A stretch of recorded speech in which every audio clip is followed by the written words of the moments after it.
Yo, what's going on, everybody? It's your boy Naruto Explain here, bringing you guys another Boruto Naruto Next Generation discussion on the fallout from Boruto chapter 79. And today, I want to take a look at something that's gained a lot of traction ever since the manga chapter came out, and how it relates to why Boruto's time skip is about to be a lot darker than we imagine, and why Boruto's fate is more terrifying than just the prophecy of losing everything. In fact, I want to take the time to look at an extremely popular fan theory that has gone viral that one of my followers on Twitter posted onto their TikTok about Boruto's karma seal, and I actually want to start there before we start segueing into Kishimoto's inspiration behind what's going on with Boruto and how this actually foreshadows how deep the actual time skip for Boruto is about to be. While I strongly disagree with the take that my follower has here, I 100% appreciate the thought that really went into this, and I know a majority of you guys are not gonna harass a fellow fan of the series. I know there's always the outside chance that one or two will. This video is not made with malicious intent. I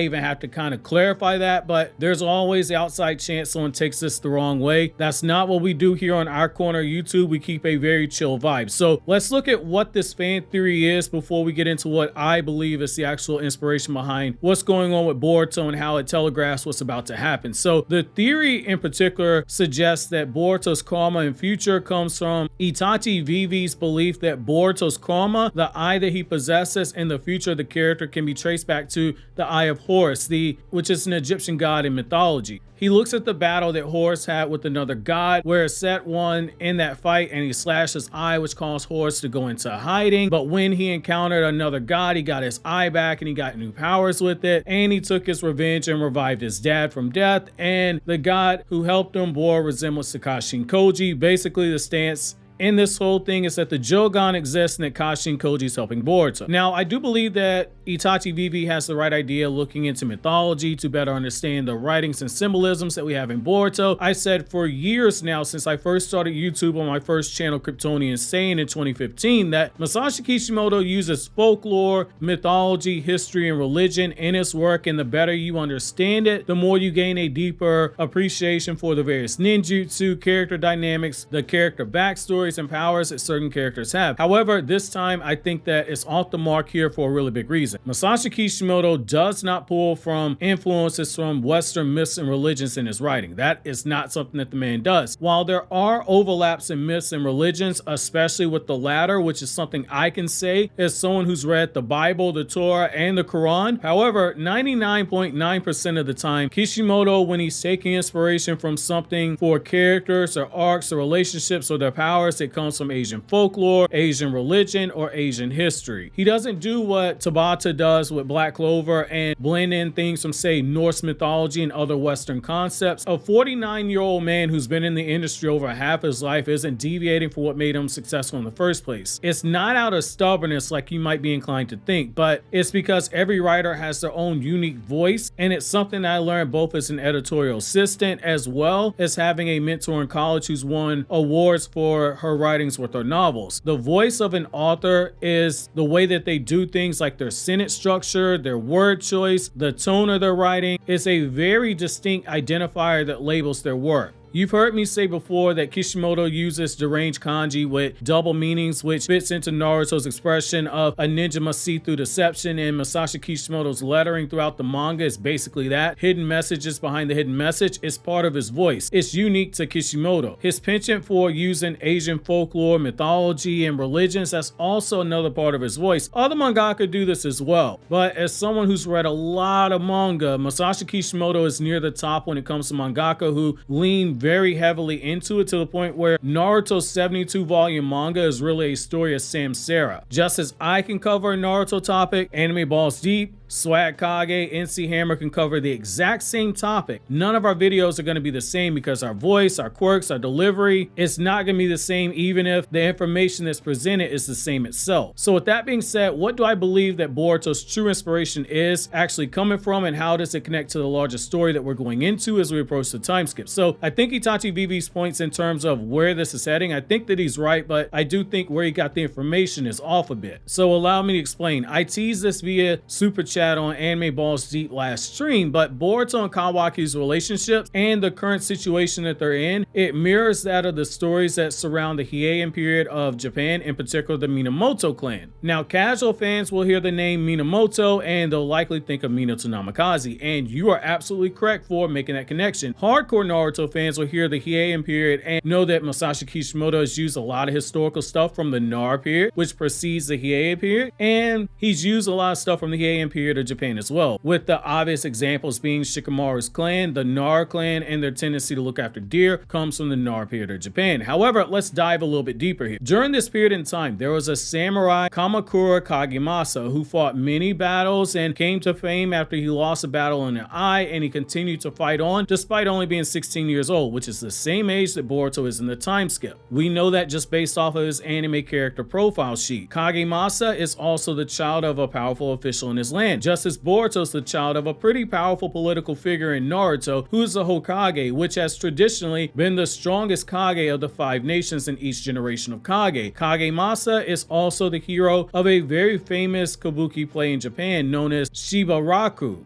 which, if that makes you think of Shibai Otsutsuki, it really should. The name wasn't by mistake here, though that's another video in itself because there's another place that name comes from as well, but this isn't by mere happenstance. The name Kagemasa should also spark your attention because in the Boruto anime, the actor who Boruto admires to the point where he donned those goofy shades is Kagemasa. Kagemasa in the movie has what is deemed to be a very special eye, just like Boruto. Now, during this same time period, the Heian period, there was a man named Kagekiyo who was adopted into the Tiiger family and was their loyal servant and was taken into their family, just as Kawaki was adopted by Naruto and taken into Naruto's family. This same man tried to carry out a plan that ultimately failed in taking out the head of the Minamoto clan and the eventual successor to the Minamoto clan, the prince of that clan. Kawaki has launched a plan where he's taken out Naruto, the head of the Uzumaki clan, the head of Konoha village, all the way out the picture and made the world think that he's dead, and he's attempting to have the eventual head of the Uzumaki clan, Boruto, who's the firstborn child and son, actually assassinated. Kagekiyo, after failing to assassinate Yoritomo Minamoto, he grew nervous about the movements of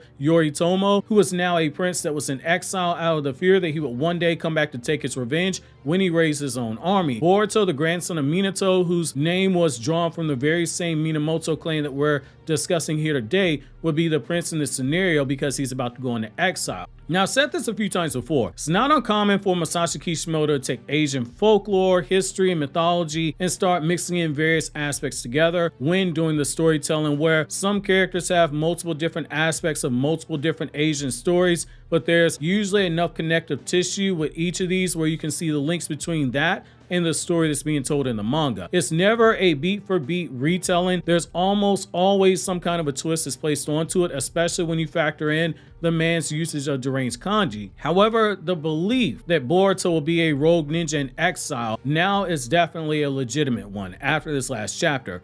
The same with the idea of Boruto having to have a helper who might end up being Kashin Koji. The last manga chapters moved me out the camp of Kashin Koji is dead because Kawaki's actions and Boruto's situation reminded me too strongly of the Kagekiyo story, and in that story there was a moment where Yoritomo ended up having a strong ally and allies, and an eventual member of the Minamoto clan aided in the capture of Kagekiyo, where he was executed as a result. Kashin Koji coming back into the picture to help Boruto, if it happens, it's to fill that role, is to settle the Amato plot thread that was left open by Ishiki, because that's a Chekhov gun. You don't introduce that and not do anything with it, however long it takes to get there. And it's to serve as homage to Jiraiya taking Naruto into safety during a time when Naruto's being hunted by the Akatsuki, with Jiraiya's clone doing the same thing for Boruto's now being hunted by the greater ninja world itself.